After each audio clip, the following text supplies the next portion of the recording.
नमस्कार मित्रांनो, मी हेमंत. मित्रांनो, पाकिस्तानात मागच्या 3-4 दिवसात जे काही घडतंय ते अविश्वसनीय आहे. पाकिस्तानात अशा कुरापती तर नेहमीच घडत असतात. पाकिस्तान्यांनी पोचलेले दहशतवादी हे भारताबरोबरच कधी कधी स्वतः पाकिस्तानातच धिंगाणा घालतात, हे सुद्धा आपण बऱ्याचदा बघितलेलं आहे. परंतु आता पाकिस्तानी सैन्य असाच प्रकार करत असताना आपल्याला दिसून येतो. काय आहे हे पूर्ण प्रकरण, कशामुळे पाकिस्तानी सैन्य आपल्याच पाकिस्तानी नागरिकांना मारतंय, हे सर्व आपण या व्हिडिओमधनं जाणून घेणार आहोत. त्या अगोदर आमच्या चॅनलला लगेचच सबस्क्राईब करा.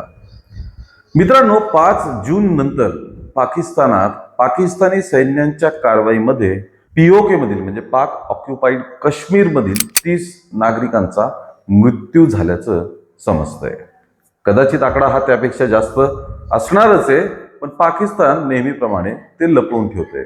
आता हे 30 लोक कोण होते, कुठलं आंदोलन तिथे चालू आहे, तर यामागे थोडंसं बॅकग्राऊंड आहे.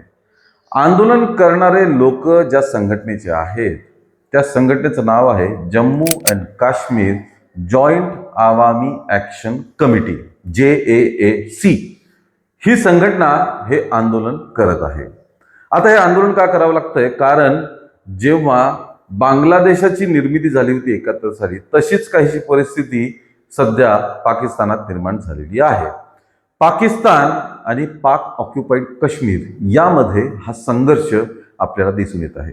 पाकिस्तानातलं सरकार आणि पीओके मधली ही संघटना यामध्ये हे कन्फ्लिक्ट चालू आहे. कशावरनं, तर पाक ऑक्युपाईड काश्मीर ज्याची राजधानी मुझफ्फराबाद हे आहे, तिथपासूनच एका छोट्याशा शहरामध्ये हा सगळा प्रकार घडून आल्याचं दिसून येते.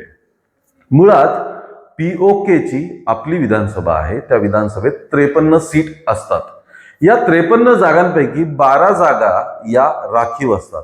राखीव कोणासाठी असतात, तर या राखीव असतात काश्मीरातील निर्वासितांसाठी.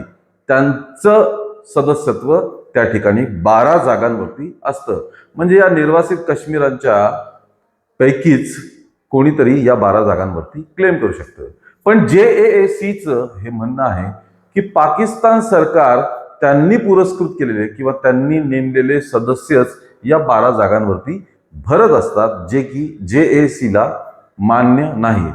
JAACचं म्हणणं आहे की या 12 जागांवरती इथलेच उमेदवार असले पाहिजे. पाकिस्तान सरकार या ठिकाणी आपले उमेदवार विनाकारण बसवत असल्यामुळे आम्हाला या जागांचा काहीही लाभ होत नाही.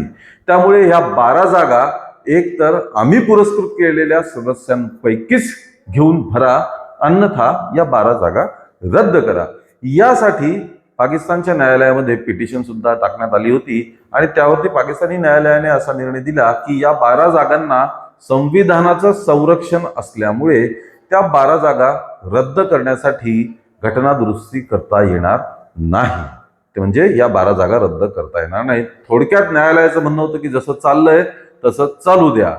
पाकिस्तान सरकार आता परत आपल्याच 12 जणांना या ठिकाणी बसवणार. त्यामुळे JAACने हे आंदोलन छेडलं, सरकारचा निषेध केला, सरकार विरोधी घोषणा द्यायला सुरुवात केली. 5 जून रोजी यावरती पाकिस्तानी सैन्याने ॲक्शन घ्यायला सुरुवात केली.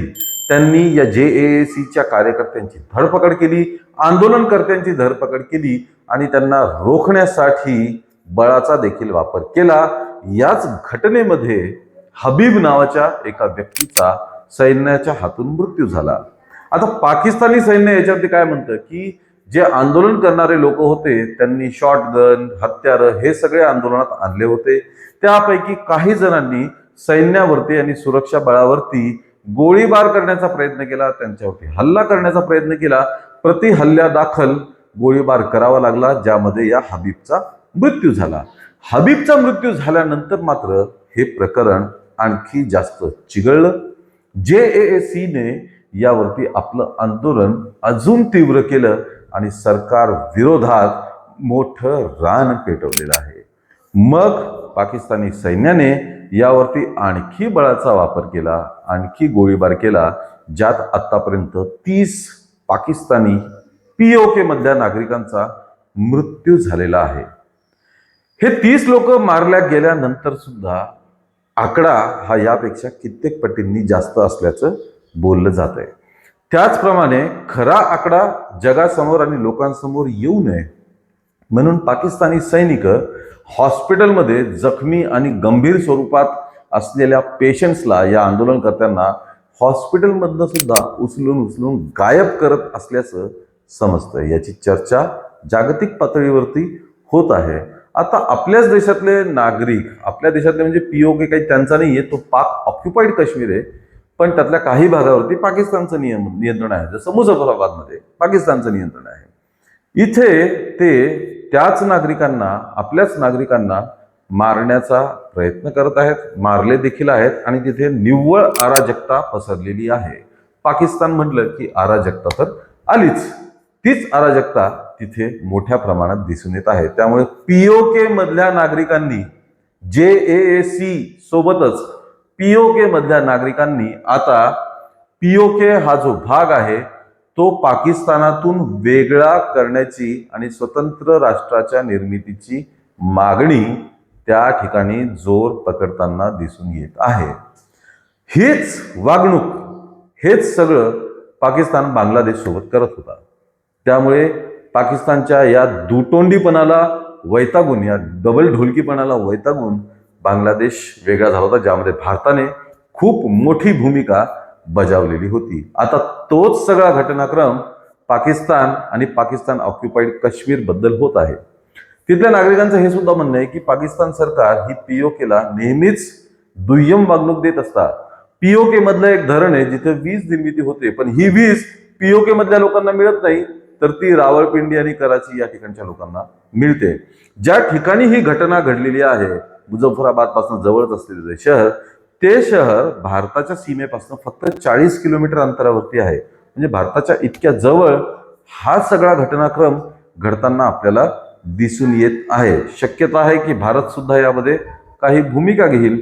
जसं बांगलादेश निर्मितीच्या वेळेस भारताने भूमिका घेतलेली होती, खूप महत्वपूर्ण भूमिका होती, तशीच भूमिका भारत यावेळेसही घेतो काय हे आपल्याला बघायचं आहे. पण सरतेशेवटी जे राष्ट्रच दहशतवाद पुरस्कृत असतं किंवा जे राष्ट्र, तिथली सरकार दहशतवादाचा पुरस्कार करते, त्या ठिकाणी अजून वेगळं काय होणार आहे? पाकिस्तानची परिस्थिती, तिथले खाण्यापिण्याचे वांदे, लोकांची अवस्था, GDP, या सगळ्या गोष्टी जर बघितल्या तर पाकिस्तान फक्त आणि फक्त अराजकता एवढंच आपल्याला दिसून येतं. त्यात आता या आंदोलनाची भर पडत असताना आपल्याला दिसून येत आहे. मित्रांनो, या सर्व प्रकरणाबद्दल तुम्हाला काय वाटतं हे आम्हाला नक्की कमेंटद्वारे कळवा. या व्हिडिओला लाईक आणि शेअर करा आणि आमच्या चॅनलला ताबडतोब सबस्क्राईब करा. धन्यवाद.